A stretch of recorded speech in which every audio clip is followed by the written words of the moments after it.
नमस्कार, मैं हूं रीनू। आप सभी दर्शकों का अन्नदाता कार्यक्रम में स्वागत करती हूं। हमारे देश का किसान जन का पोषक है, वह श्रम का देवता है, अन्नदाता है। उसमें ही भारत की आत्मा निवास करती है। ऐसे ही किसानों की प्रगति के लिए हम खेती बाड़ी से जुड़ी हुई बहुत सी नई लाभकारी जानकारियां हर रोज सुबह लेकर आते हैं। तो चलिए कार्यक्रम शुरू करने से पहले देखते हैं आज क्या है अन्नदाता में।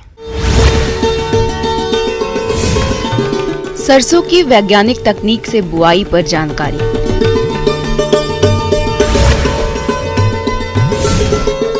दुधारू पशुओं के नवजात बछड़े बछड़ियों की देखरेख। हमारे राज्य में रबी फसलों में ली जाने वाली तिलहनी फसलों में सरसों का प्रमुख स्थान है और प्रदेश में जो किसान भाई इसकी खेती करना चाहते हैं उनके लिए यह समय इनकी बुआई के लिए उपयुक्त चल रहा है। तो सरसों की अधिक पैदावार देने वाली उन्नत किस्मों का चयन करके इसकी वैज्ञानिक तरीके से बुआई कैसे करनी है, इस बारे में जानकारी दे रहे हैं कृषि विज्ञान केंद्र। आज किसान भाइयों, हम रबी की जो प्रमुख एक फसल है सरसों की, तो उसके बारे में आज हम चर्चा करेंगे। हमारे प्रदेश की अगर बात की जाए, मध्य प्रदेश की बात की जाए, तो भिंड, मुरैना, ग्वालियर एरिया में जो है इसकी खेती बहुत बड़े रकबे में की जाती है। किसान भाइयों, किसी भी फसल का अच्छा उत्पादन लेने के लिए हम ये जो किस्में हैं उसकी वो काफ़ी महत्वपूर्ण रहती है। तो अगर हम सरसों की बात करें तो पूसा जय किसान, इसके साथ साथ एक वैरायटी आशीर्वाद है। इसके साथ साथ हम और कुछ किस्मों की अगर बात करें तो पूसा बोल्ड, और इसके साथ साथ एक वैरायटी है लक्ष्मी जो है RS 12 उसकी वैरायटी है, तो उसका भी उपयोग आप कर सकते हैं। इसका भी उत्पादन जो है 20 से 22 क्विंटल प्रति हेक्टेयर की दर से आता है। किसान भाइयों, सरसों की खेती शरद ऋतु में की जाती है। अच्छे उत्पादन के लिए 15 से 25 सेल्सियस तापमान की आवश्यकता होती है।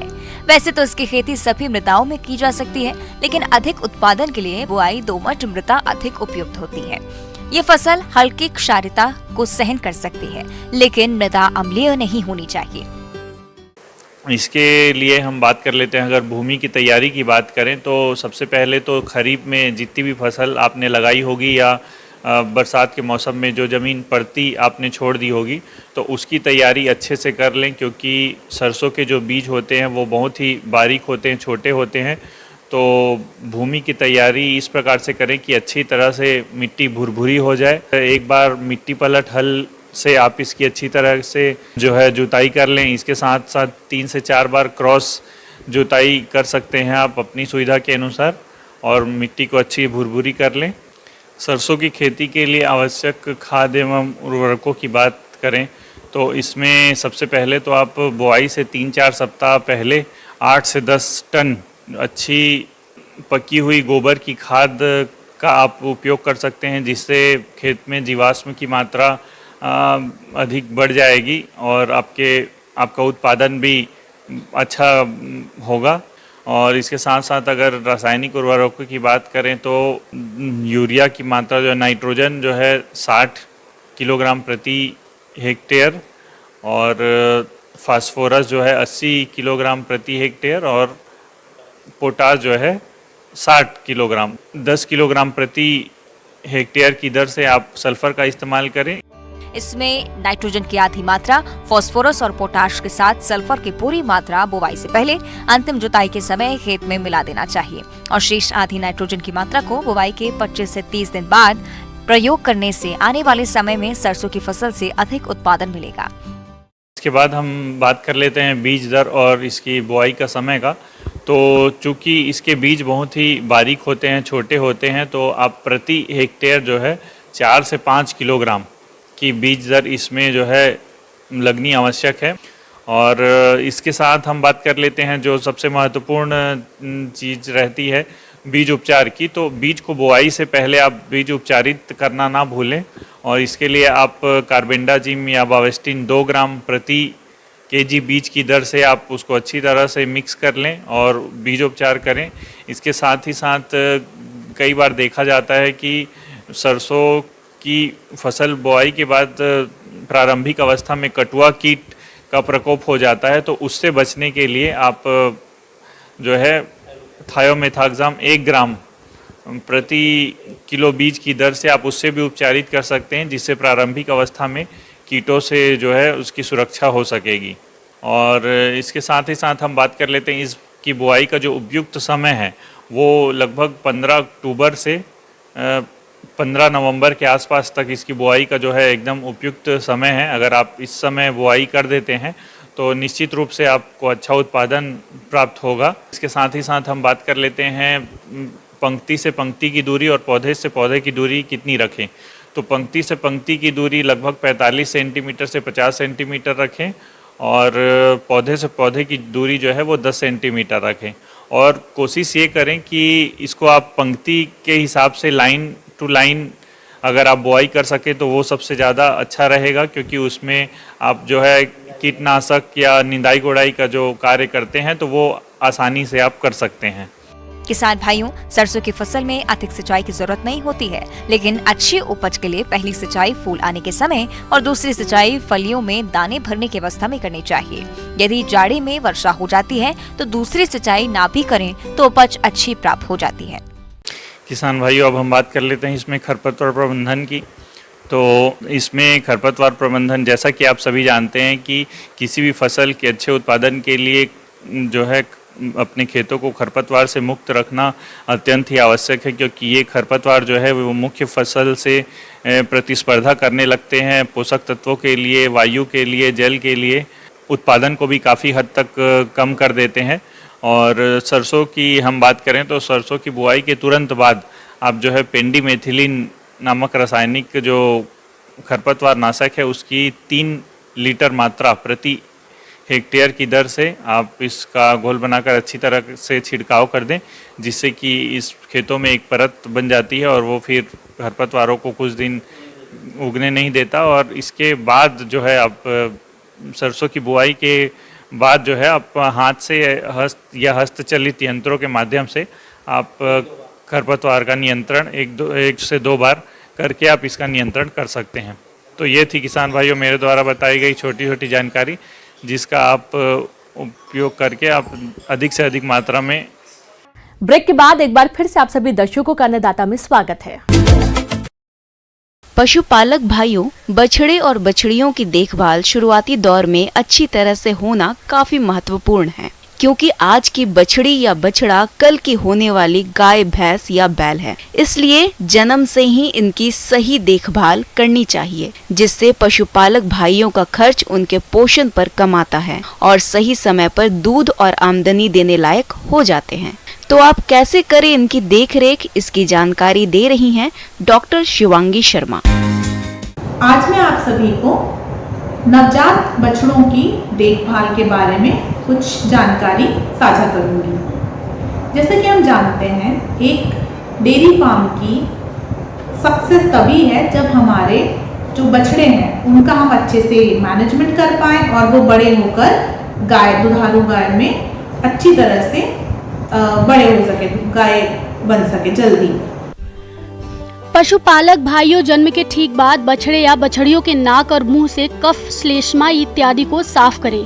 आमतौर पर गाय, भैंस, बछड़ा या बछड़ी को जन्म देते ही उसे जीभ से चाटने लगती हैं। इससे नवजात के शरीर को सूखने में आसानी होती है और श्वसन तथा रक्त संचार सुचारू होता है।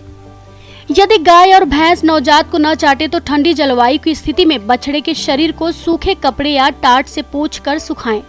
हाथ से छाती को दबाकर कृत्रिम श्वसन प्रदान करें। एक बहुत जरूरी पॉइंट ये भी है कि हमको जैसे ही बछड़ा पैदा होता है, हमको ये भी ध्यान रखना है कि जो उसकी नाभि, नेवल, जो हमने नेवल कॉर्ड काटी है उसमें इन्फेक्शन नहीं होना चाहिए। उसको अच्छे से साफ सुथरे, एक तो साफ, एकदम साफ आपका ब्लेड, साफ बीपी ब्लेड यूज कीजिए। तो सबसे पहले हम नेवल कॉर्ड का सही तरीके से उसको काटेंगे और उसमें रोज कम से कम 5 से 7 दिन उसमें बीटाडीन लोशन हो गया या कोई एंटीसेप्टिक लोशन लगाएंगे, नहीं तो कम से कम पोटेशियम परमैंगनेट से तो वॉश कर ही देंगे। अब बछड़ों के मैनेजमेंट में हमें कुछ चीजें ध्यान रखनी है। सबसे पहले ये कि जैसे ही काविंग होती है, जैसे ही गाय बछड़े को जन्म देती है, उसके 6 घंटे के अंदर ही, या कोशिश कीजिए 2 घंटे के अंदर ही हमको पहला जो मिल्क होता है जिसको हम तेली कहते हैं, टेक्निकल टर्म्स में हम उसको कोलेस्ट्रम कहते हैं, शुरू के 6 घंटे के अंदर ही हमको उसको कोलेस्ट्रम पिला देना है, तभी उनकी रोग प्रतिरोधक क्षमता सही से डेवलप हो पाएगी। तो कोलेस्ट्रम हम देंगे उनके शारीरिक वजन, जो उनके शरीर का वजन है, जो बॉडी वेट है, उसका 10%। उसके बाद उनको मैनेजमेंट सराउंडिंग का, मतलब जहाँ हम उनको रखते हैं उस जगह का मैनेजमेंट ज़रूरी है, जिसको कहते हैं काफ शेड, बछड़ों का शेड। अब उसमें आपको ये करना है कि सबसे पहले तो आपको इंश्योर करना है कि उसमें साफ सफाई एकदम सही तरीके से रहे। सराउंडिंग में अगर कीचड़, गोबर वगैरह हुआ तो बछड़े जब बैठेंगे तो नाभि में ही पूरा इन्फेक्शन आएगा। इसी वजह से हमको उनके जो जगह है जहाँ वो रहते हैं उसको भी साफ सफाई रखनी है। जन्म के बाद खीस के अतिरिक्त बछड़े या बछड़ी को 3 से 4 सप्ताह तक मां के दूध की आवश्यकता होती है। उसके बाद बछड़े या बछड़ी वनस्पति से प्राप्त पत्ती और घास को पचाने में सक्षम होता है। आगे भी बछड़े या बछड़ी को दूध पिलाना पोषण की दृष्टि से अच्छा है, लेकिन यह अनाज खिलाने की तुलना में महंगा होता है। अगला हम बछड़ों की देखभाल में जो उनके फीडिंग का जो है, जब बछड़े थोड़े बड़े होते हैं, 3 महीने से बाद होते हैं, उनको हमको धीरे धीरे अच्छा गुड क्वालिटी फीड, अच्छा दाना देना शुरू करना है। एकदम से हम उनके खान पान में परिवर्तन नहीं लाएंगे। जैसे हम पहले उनको दूध पिलाते थे, तो धीरे धीरे पहले दूध कम करेंगे और एक एक मुट्ठी दाना मिलाते जाएंगे। जो अचानक परिवर्तन होगा उससे बछड़ों को दस्त लग सकते हैं। तो एकदम इमीडिएट चेंज नहीं, अचानक परिवर्तन नहीं कि आज तक आप दूध पिलाते, कल से आप दाना खिला रहे हैं, नहीं। आज आप दूध पिलाइए, फिर दूध थोड़ा थोड़ा कम करेंगे, दाना बढ़ाते जाएंगे। सबसे पहले एक एक मुट्ठी दाना डालेंगे हर बछड़े को। फिर जब आपको लगेगा वो खा रहा है, कुछ दिन में उसको 2-2 मुट्ठी कर देंगे, और दाने में भी अच्छी क्वालिटी का दाना है। फिर जब बछड़े धीरे धीरे बड़े होंगे, दाना खाने लगेंगे, उनका जो ल्यूमन है, जो पेट है, ल्यूमन डेवलप हो जाएगा। फिर धीरे धीरे हम दाना बढ़ाएंगे और साथ में भूसा और चारा धीरे धीरे ऐड करेंगे। ध्यान रखें, हर वक्त साफ और ताजा पानी उपलब्ध रहे। बछड़े या बछड़ी को जरूरत से ज्यादा पानी एक ही बार में पीने से रोकने के लिए पानी को अलग अलग बर्तनों में और अलग अलग स्थानों में रखें। पानी को विशुद्ध और रोगाणु तत्वों को हटाने के लिए पानी में एक्वा क्योर मिला सकते हैं। तो टीकाकरण के पहले हम एक और चीज ध्यान रखेंगे कि हमें उन्हें पटार की दवाइयाँ देनी है, जिसको हम डीवर्मिंग कहते हैं। पटार की दवाई बाजार में भी बहुत ही इकोनॉमिक रेट पे मिलती है। पेट में होने वाली जो पटार है उसको पेट से निकालना या पटार का इलाज करना इसलिए ज़रूरी है क्योंकि अगर बछड़े के पेट में पटार रहती है तो जो भी हम उसे दाना देते हैं वो लगता नहीं है शरीर में, तो वजन नहीं बढ़ेगा उसका।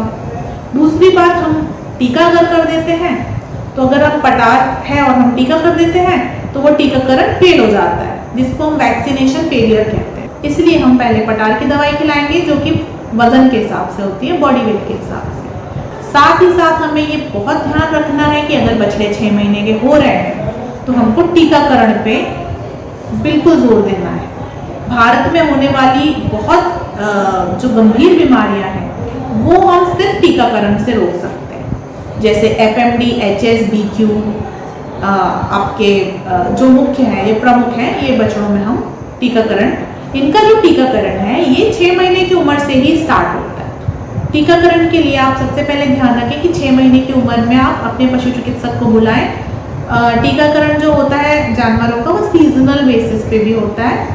6 महीने में आपको FMD, HS, BQ का टीका लग जाएगा। उसके बाद 1 महीने बाद उसका बूस्टर लगता है। फिर वो साल में हर साल रिपीट होता है। तो ये जानकारी भी आपको अपने पशु चिकित्सक से मिल जाएगी। तो अब आप इस तरह से हम अपने बछड़ों का मैनेजमेंट, उनका देखभाल कर सकते हैं। आगे और भी है खेती बाड़ी से जुड़ी बहुत सी रोचक जानकारियां। यहाँ रुकेंगे एक और छोटे से ब्रेक के बाद एक बार फिर से आप सभी दर्शकों का अन्नदाता कार्यक्रम में स्वागत है।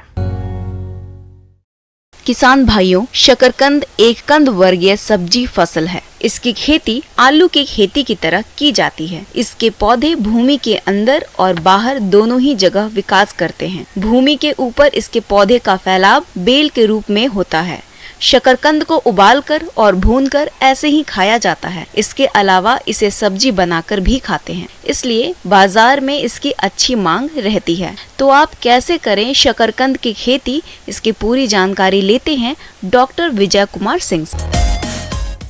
शकरकंद यह जो है बल्ब क्रॉप इसको कहते हैं, ट्यूबर क्रॉप बोलते हैं। जैसे कि आलू को हम लोग ट्यूबर कहते हैं, उसी तरह शकरकंद भी एक बल्ब क्रॉप है। और इसका जो है खेती जो है बिहार में, मध्य प्रदेश, उत्तर प्रदेश, ये सब राज्यों में जो है इसके बड़े पैमाने पर खेती होती है। और इसका उपयोग जो है कई रूप में किया जा सकता है। जैसे कि कुछ लोग शकरकंद को उबाल कर सज खाते हैं, इसका चिप्स बनाया जाता है, इसका आटा बनाया जाता है। और इसका लत जो है, इसका जो लत्ती जो है जानवरों के पाउडर के रूप में भी उपयोग किया जाता है। शकरकंद की खेती के लिए 21 से 27 डिग्री तापमान उपयुक्त माना जाता है। शीतोष्ण या समशीतोष्ण जलवायु वाले स्थानों पर सफलतापूर्वक उगाई जाती है और जहां से 75 से 150 सेंटीमीटर वार्षिक वर्षा होती है, वहां इसको आसानी से उगाया जा सकता है। तो कटिंग लगाने के पहले खेत की तैयारी बहुत अति आवश्यक है। तो खेत को पहले जो है मिट्टी पलटने वाला ट्रैक्टर से उसको कर लें, जिसको मोल बोल पलाव कहते हैं, उससे उसकी पूरा जुताई कर लें। उसके बाद 2-3 बार कल्टीवेटर से जुताई करें। और हाँ, अंतिम जुताई के समय लगभग उसमें 250 क्विंटल सड़ी हुई गोबर की खाद और लगभग 40 किलो फास्फेट और 40 किलो पोटास, 30 किलो नाइट्रोजन, ये तीनों को अंतिम जुताई के समय खेत में डाल के अच्छी तरह से मिला देना है। पोषक प्रबंधन के तहत नाइट्रोजन की आधी मात्रा व फास्फोरस व पोटाश की पूरी मात्रा शुरू में लता लगाते समय ही जड़ों में देनी चाहिए।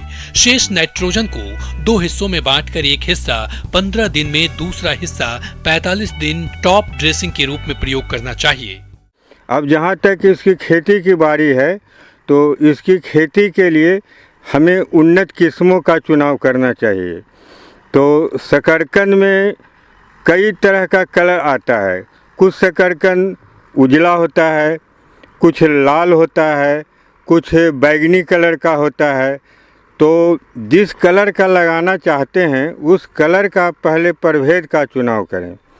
तो मुख्य प्रभेद में जैसे आपका राजेंद्र शकरकंद 5 है, राजेंद्र शकरकंद 35 है, ये सब वाइट कलर का होता है। और राजेंद्र शकरकंद 47 या पर्पल कलर का होता है। और जैसे किरण हुआ, गौरी हुआ, ये सब का जो कलर जो होता है रेड होता है। शकरकंद लगाने का 2 तरीका है। पहला तो है कि अगर आपका कहीं से उसका लत मिल जाता है, तो जैसे कि परवल का जैसे कटिंग करके लगाते हैं, उसी तरह का हम कटिंग उसको लगाते हैं।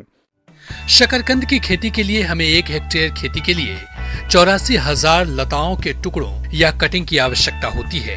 एक कटिंग की लंबाई 20 से 25 सेंटीमीटर रखनी चाहिए तथा एक साथ 2 से 3 कटिंग खेत में लगानी चाहिए। कटिंग लता के मध्य और ऊपरी भाग से लेनी चाहिए। उसके बाद मुख्य खेती में लता लगाने के लिए उपयुक्त रहती है। 20 से 25 सेंटीमीटर लंबाई का उसका लत काट लेते हैं। लत काटने घड़ी ध्यान यही रखना है कि नीचे वाला भाग नहीं हो, ऊपर से और नीचे वाला भाग। तो 25 सेंटीमीटर की लगभग लंबाई उसका काट लें और सेकेंडरी नर्सरी में उसको 20-20 सेंटीमीटर की दूरी पर लगाते जाएं। और मेड़ से मेड़, लाइन से लाइन की दूरी 60 सेंटीमीटर रखें। शकरकंद 3 तरह से लगाई जाती है, टीला विधि, मेड़ एवं नाली विधि और समतल विधि द्वारा।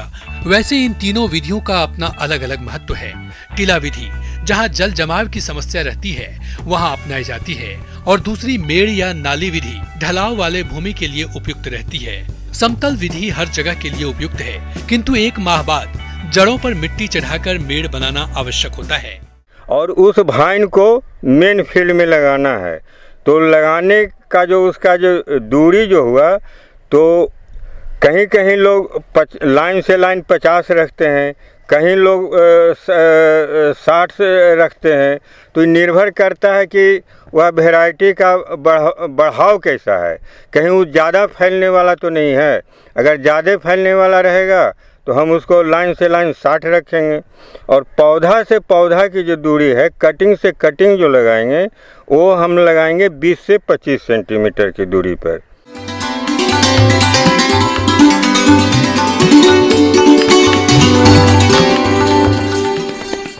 आइए जानते हैं अन्नदाता निःशुल्क फोन के माध्यम से पूछे गए समस्याओं का समाधान। अन्नदाता निःशुल्क फोन संपर्क सेवा के माध्यम से पूछे गए प्रश्नों में से आज हमने जिस प्रश्न को कार्यक्रम में शामिल किया है उसे पूछा है ग्राम खेरा, जिला टीकमगढ़ के कृषक मुकेश धाकड़ ने। ये अरहर की फसल में उकटा रोग की रोकथाम के बारे में जानकारी चाहते हैं। तो मुकेश धाकड़ जी, आपकी जानकारी के लिए प्रस्तुत है कार्यक्रम का ये अंश। अरहर खरीफ की मुख्य दलहनी फसल है। दलहनी फसलों में चना के बाद अरहर का स्थान है। इसकी खेती कम वर्षा वाले क्षेत्रों में और ऊपरी खेतों में की जाती है, लेकिन इस फसल में भी अन्य फसलों की तरह रोगों का प्रकोप होता है और इस फसल में जिस रोग का प्रकोप अधिक देखने में आता है वह है उकठा रोग। यह रोग फ्यूजेरियम नामक कवक से होता है। इस रोग में पौधा पीला पड़कर सूख जाता है। इस रोग का प्रकोप आमतौर पर बारिश होने के बाद और कभी-कभी फूल फल लगने की अवस्था में होता है।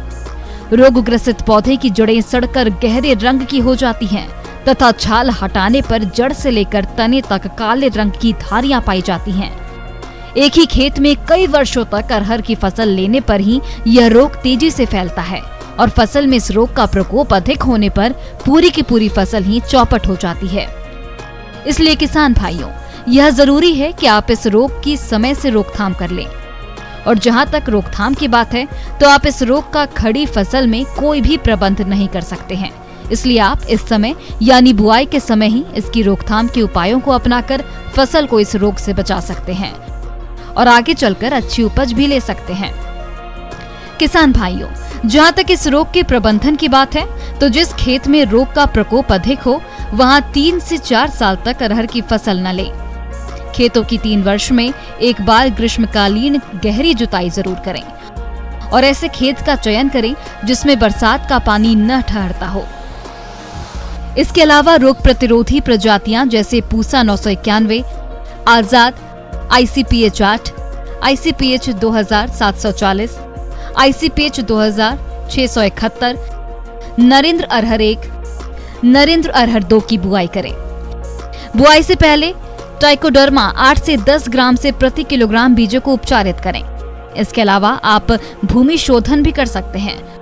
भूमि शोधन में ट्राइकोडर्मा विरडी की 2.5 किलोग्राम मात्रा को 50 से 60 किलोग्राम गोबर की खाद में मिलाकर उसमें नमी बनाए रखें।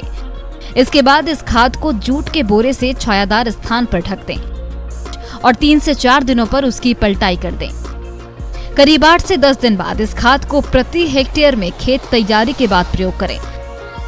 इसके अलावा ज्वार के साथ अरहर की फसल लेने से रोग की तीव्रता में कमी की जा सकती है। किसान भाइयों, इस रोग से फसल को बचाने के लिए आप अरहर की कूड़ बनाकर बुआई करें, जिससे आप इस रोग को खड़ी फसल में होने से बचा सकते हैं और फसल से अच्छी पैदावार भी ले सकते हैं। किसान भाइयों, कृषि संबंधित समस्या और सुझावों के लिए आप हमें इस पते पर संपर्क कर सकते हैं। प्रोड्यूसर अन्नदाता news 18 Madhya Pradesh Chhattisgarh, Ramoji film city, Hyderabad 501512। साथ ही आप हमें ईमेल भी कर सकते हैं। हमारा ईमेल है p18annadata@nw18.com। इसके अतिरिक्त आप हमें निःशुल्क हेल्पलाइन नंबर 1800889216 पर सोमवार से शनिवार सुबह 10 बजे से शाम 4 बजे के बीच संपर्क कर सकते हैं। अब समय हो रहा है आपसे विदा लेने का। कल फिर मुलाकात होगी कृषि से जुड़ी महत्वपूर्ण जानकारियों के साथ। नमस्कार।